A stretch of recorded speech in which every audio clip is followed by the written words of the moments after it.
I keep wanting to. I want to put it there. I really like this card. It's so simple. It's such a simple idea, but I just like it. Simple is good. And Husk actually I'll put up further up. All right, we got the 2 legendaries for Death Knight. We have Nythendra.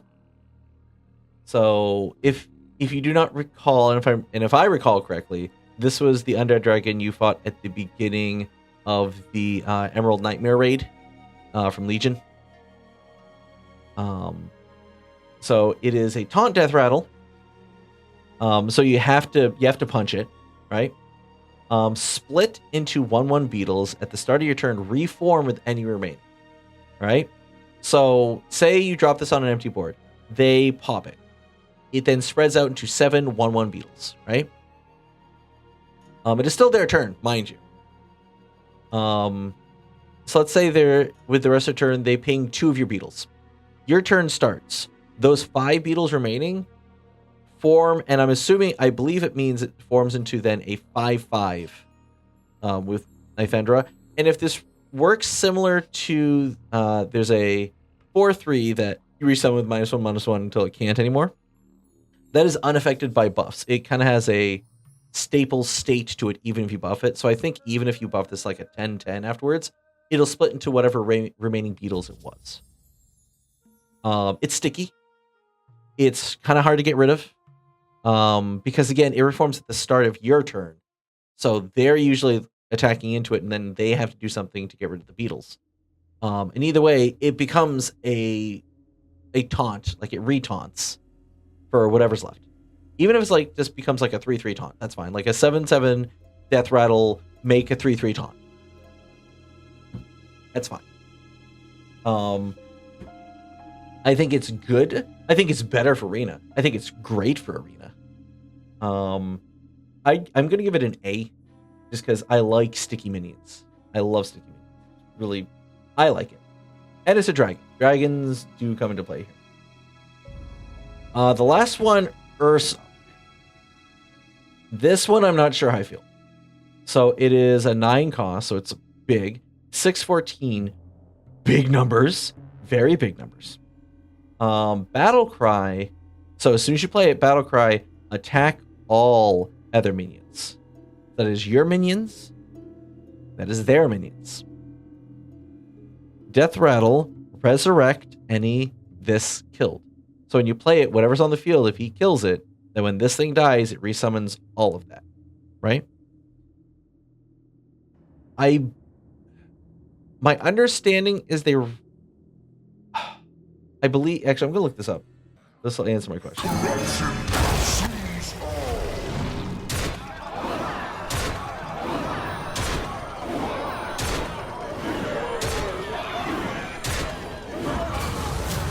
Never mind, they resurrect on your side of the field. Okay, that is insane. That is absolutely insane. Because if you're going to have minions, many times you're going to have death rattles or reborns or things, so they're going to resurrect. You get their minions, which is also good. This is S. This is insane. This is insane.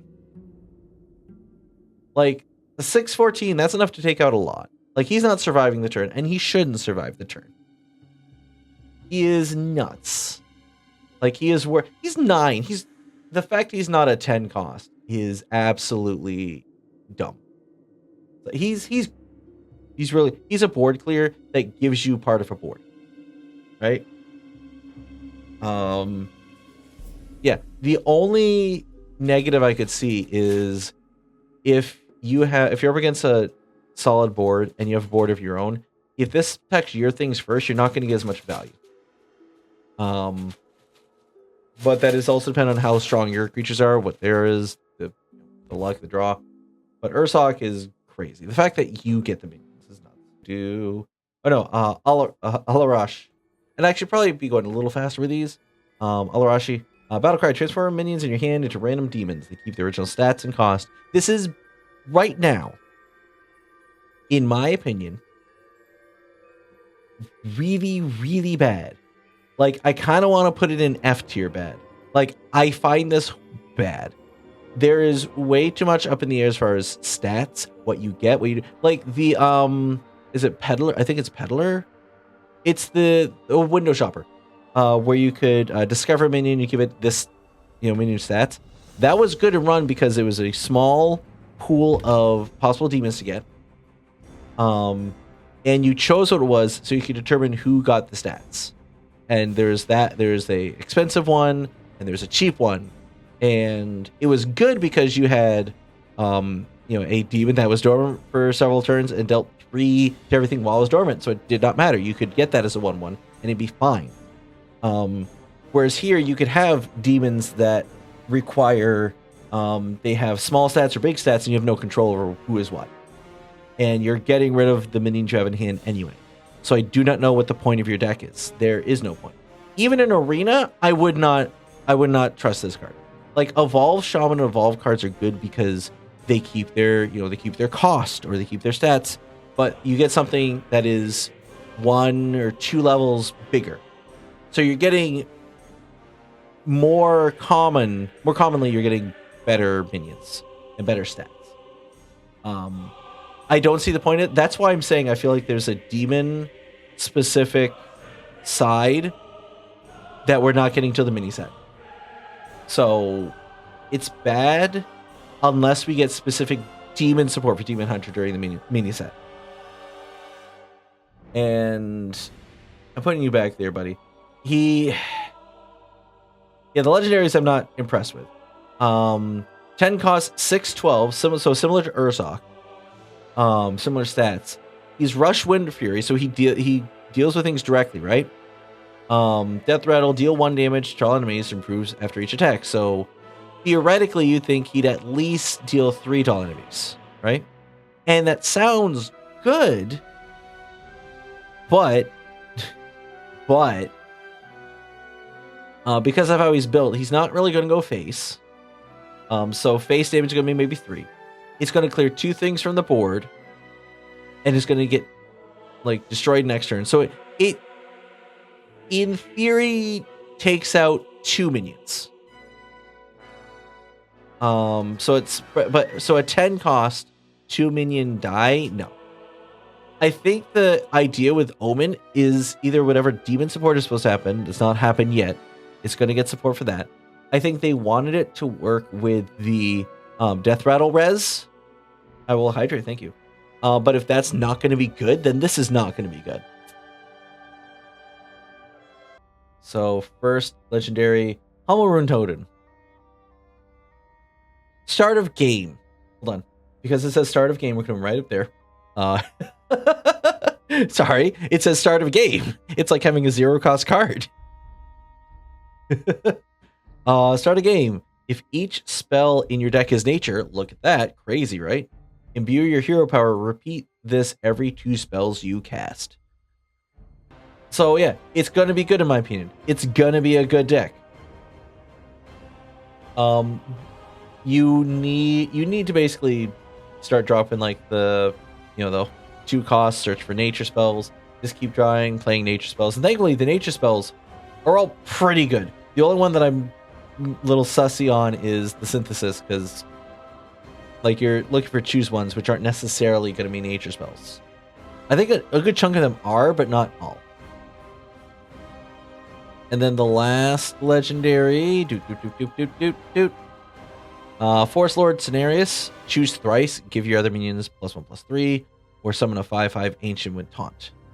So you do this 3 times in whatever order, meaning you can make 2 5/5 taunts and then make them both 6/8s, and everything else gets a bonus as well. After that, he's a body, but he can help build a solid board. The only thing that's keeping me from wanting to put him in S is, I think, if you remember Airlock from Death Knight last set, it was you spent 5 corpses and you got 2 5/5s with taunt, and I believe you also got 10 health. I think it was really crazy. This gives you maybe it gives you a 5/8, and then anywhere from 3 5/5s to maybe 2 6/8s, plus itself. It's good, but like at double the cost of the airlock. So it's good. I think though I'm gonna put it kind of low A. Like he's solid, but I don't know if I'd see him being thrown into a deck, especially an imbue deck. There's no reason to put him in an imbue. I see you there, Verdant. All right, next, other legendary. Oh, not that one. There. Brawl Bear Mantle. After you cast a spell, summon a random animal companion.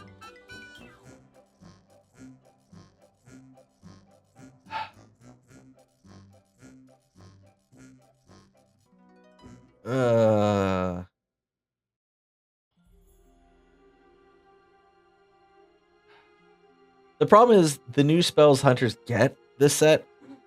If you look down here, I don't see as being good. I don't think they're good. Randomly, like, I really don't want to play 2 or 3 bad spells in order to get 3 Leox. Like, I don't see Brawl being good at all. I don't see him being good. He's not the worst, but I don't see him being good based on what the spells are currently out.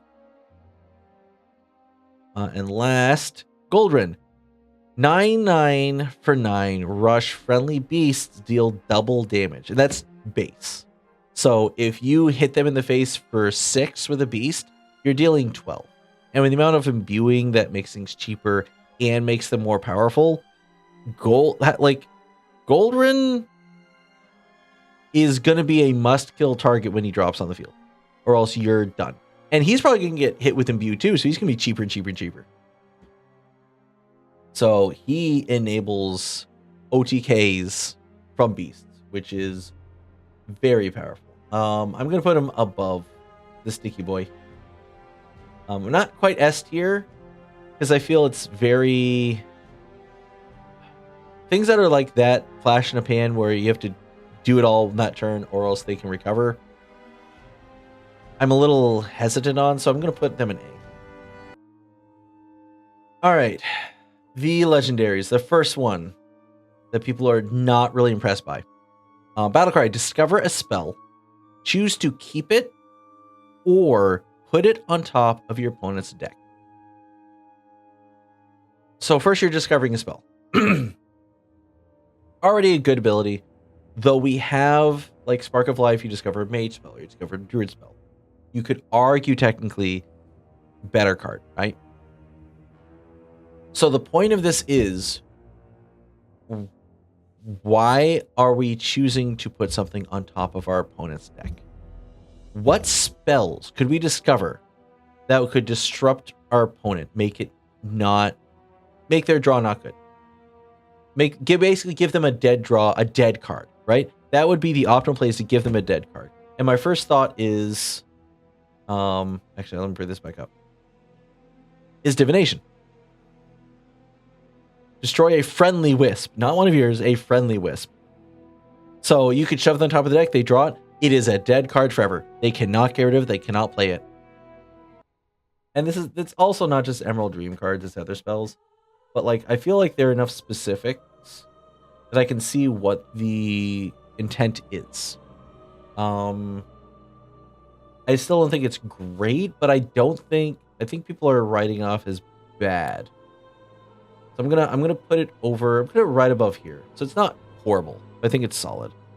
What am I missing down here? Oh, the card that makes Wisp just so happy. Asina. Battlecry, 8 cost, 6/8. So it's not actually that crazy to play it after making a bunch of Wisps and imbues. If 20 friendly minions have died this game, which is really easy when you have a lot of fucking 1/1 Wisps that are just constantly going out there, deal 20 damage split amongst all enemies. And in theory, right, we're going to do some theory crafting. If you've been constantly shooting 1/1 missiles across the board, which hit face and enemies, if you're throwing wisps at things, and you're at the point of being able to play this, you're most likely at the point where this is going to kill. Like, is it guaranteed? No. Is it a pretty good shot? Yeah.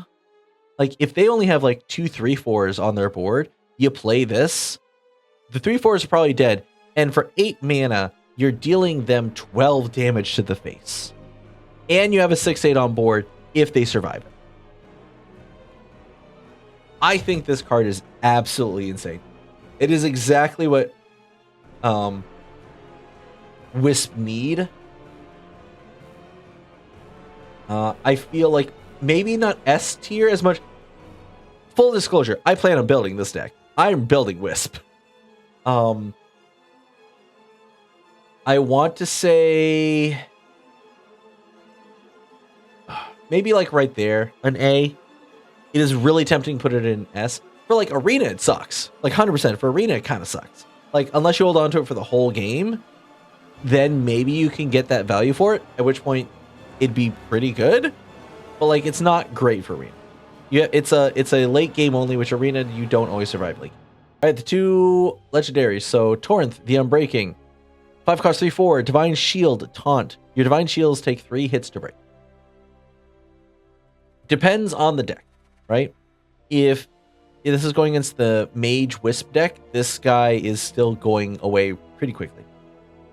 Now, mind you, it's all Divine Shields take 3 hits to break.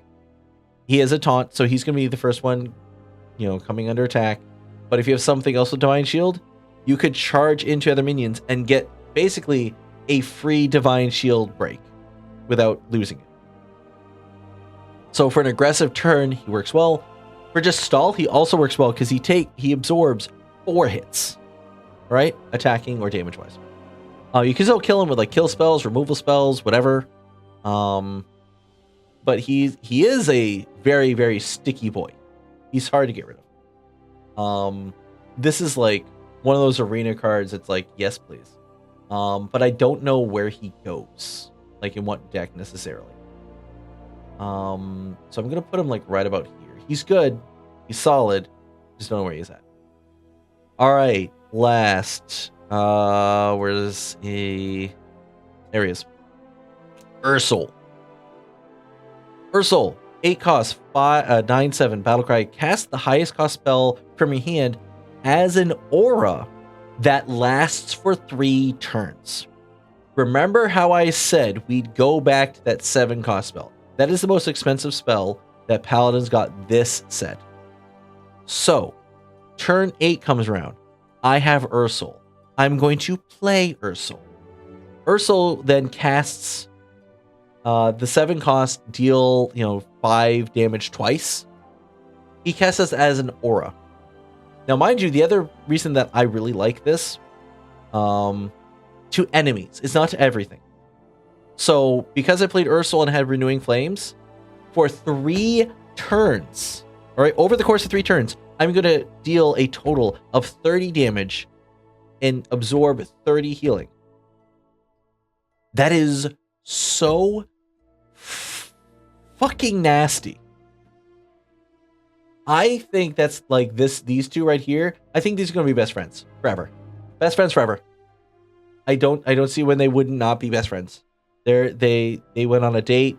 It's going to be great times. Like these 2 are blah. As a combination of cards. Wonderful.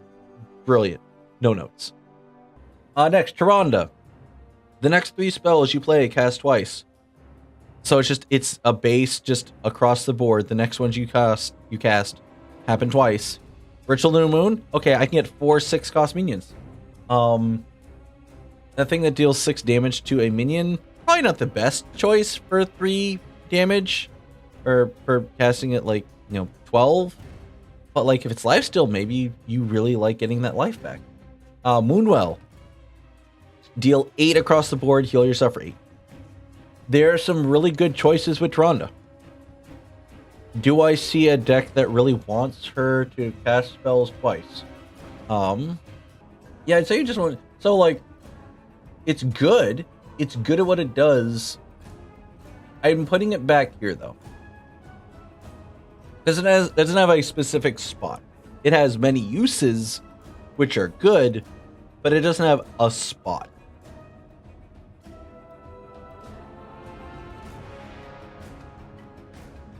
All right, Ariana, Illune's Chosen. 9 cost 7/11 battle cries. Start a 3-turn lunar cycle. When the full moon rises, your cards cost 1 this game. Why would I run this? I mean that seriously. I get the idea behind it. Trust me. And playing this in Arena would be really fucking great because it's passive. After you play it, after 3 turns, everything costs 1, right? Everything costs 1. But that's the point of the imbue. That's the point of imbuing. If you've gotten up to 9, where you can play something that costs 9.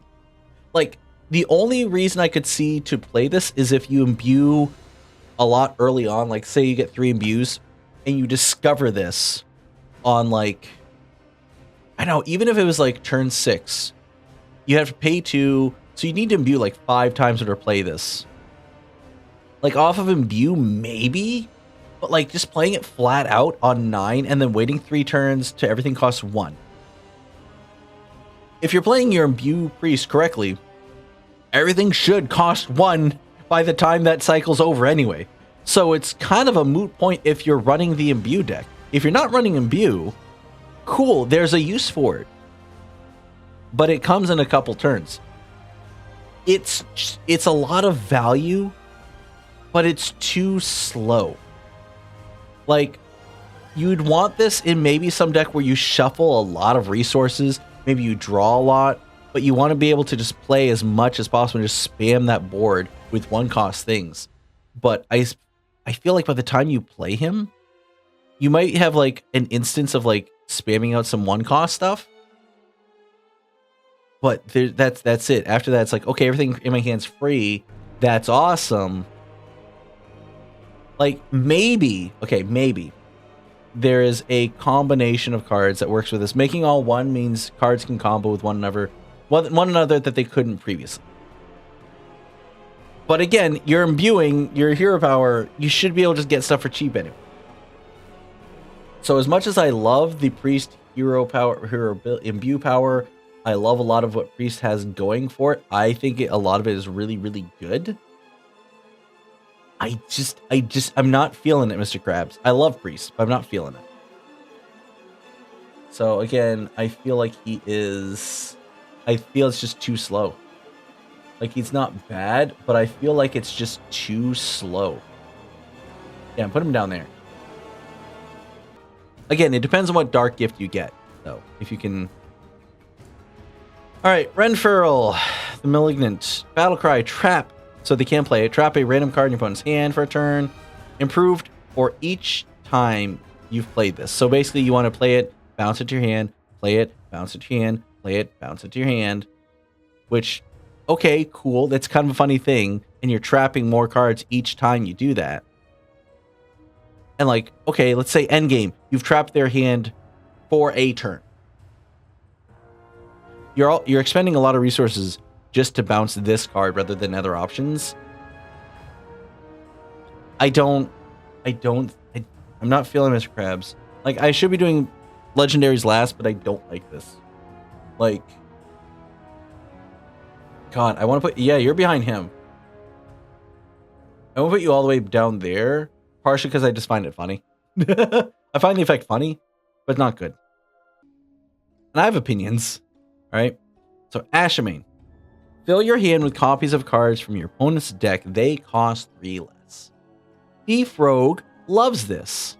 Arena loves this because you're picking value cards in Arena, and you're done making them cheaper. Normally a 9 cost or a 10 cost, that's your whole turn, right? But they're all cheap, so you're going to be able to play a couple cards from this. Anything 4 or less you can play immediately, which is a lot of people's deck. Dark gifts are great. The argument I've heard people say, like, well, you're rogue. If you're thief rogue, you're constantly going to have stuff in hand, right? Or if you're bounce, you're going to constantly have stuff in your hand. First off, bounce is bad, and you shouldn't rely on bounce. The bounce idea is bad. There's no kill condition. There's no win condition with it. And it takes up your hand. So that doesn't make this useful. Rogue, however, in general, for like thief rogue stuff, right? So the Thief Rogue card of if you have a card that's in their hand, they shuffle theirs back in. You could maybe get value from this, but not a lot. This is a value card. This is an arena card. Hell, honestly, even if you're just playing like a bunch of different rogue decks or trying different rogue builds, having that in your deck, dropping that, and filling your hand with resources you can really start just blamming out. Like, I don't see that as a bad. Like, if you have this in your hand, you're going to start just chucking your resources, because then you can fill your hand up with new resources that are cheaper, that are from your opponent who, like, you think has, like, a solid build. It is a bit dependent on what your opponent has, because imbue effects, you're not going to really get the positive of. So I would say, here's the thing. I'm going to put him, honestly, about, like, here. Like, I really like him. If we were talking arena, though, I put him up here.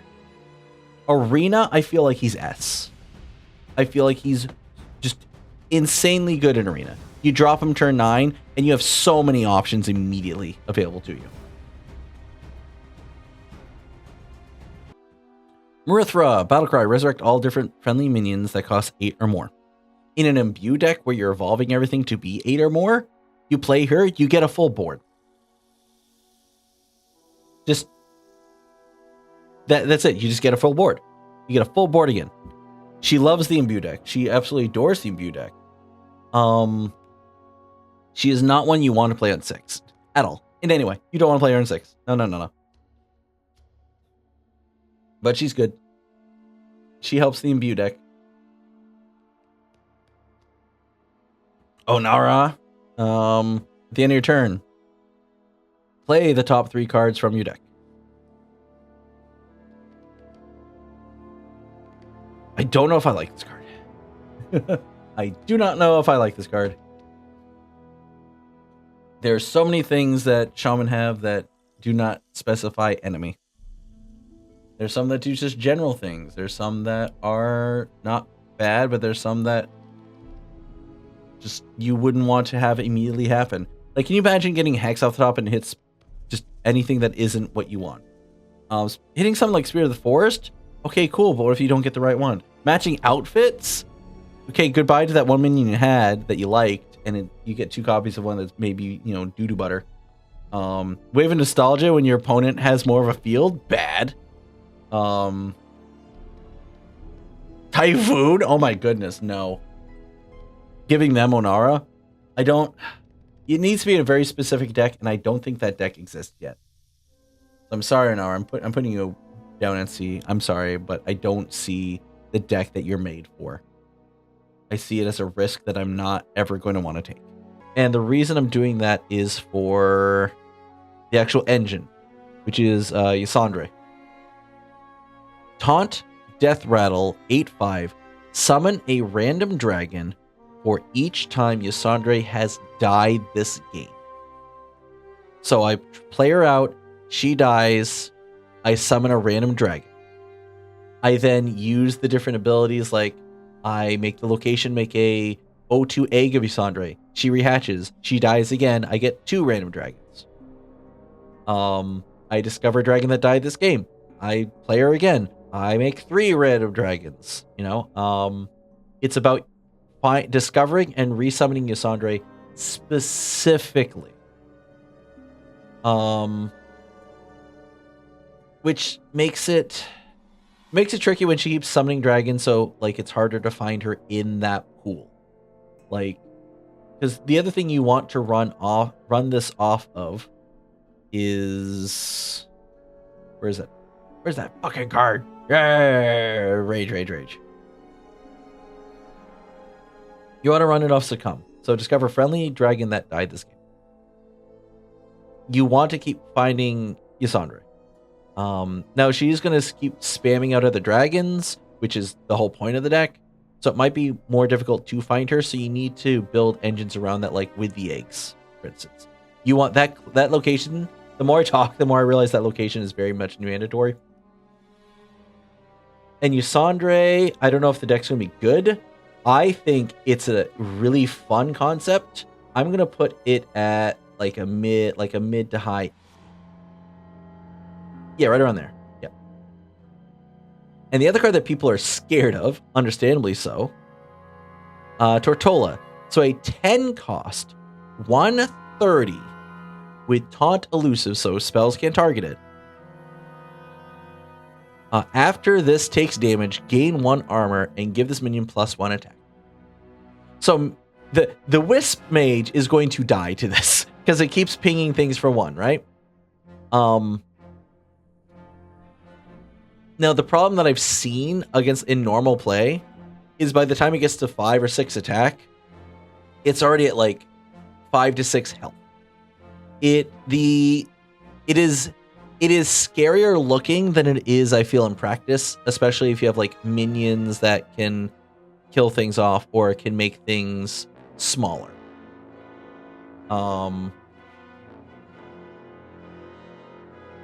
actually, I just had a thought. They play this, right? Let's say they've already taken damage, right? Their health is lower. They have armor, but their health is lower. Gain an armor. This minion gets attack. Blah blah.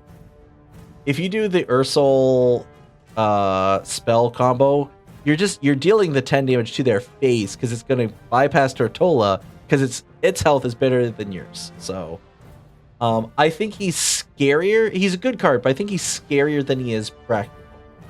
So I'm actually, wow, am I really gonna? Yeah, I think he's worse than the Dragon Engine. But not by no. I'm gonna put him in B. Like, he's solid, but I don't think he's gonna necessarily be like the game ender. He's gonna stall a lot.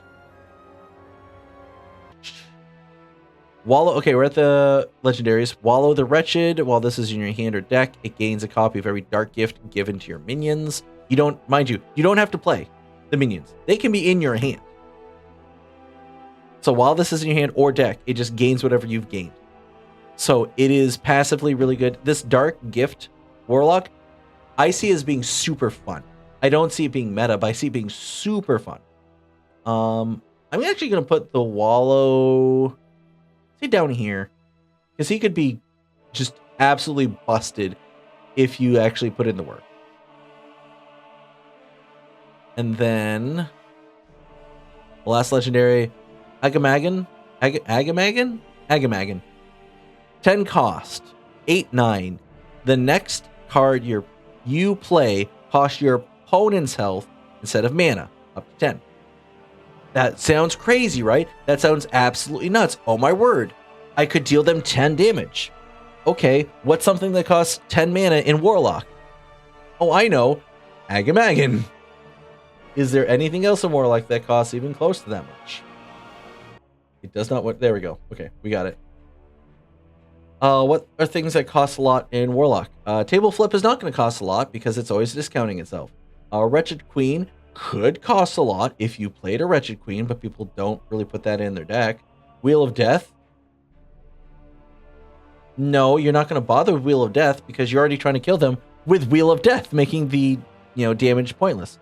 Twisting Nether, that could be good, right? Or Black Hole, that could also be kind of cool, right? You're dealing them 8 damage, and you get like kind of an overall bonus. What about Lord Jaraxxus? That would be kind of neat. Wallow would be neat. Yeah. Other than that, it becomes a 10 cost, 8/9, deal 5 damage to your opponent. He looks so imposing. He is doo-doo butter. In my opinion, he is doo-doo butter.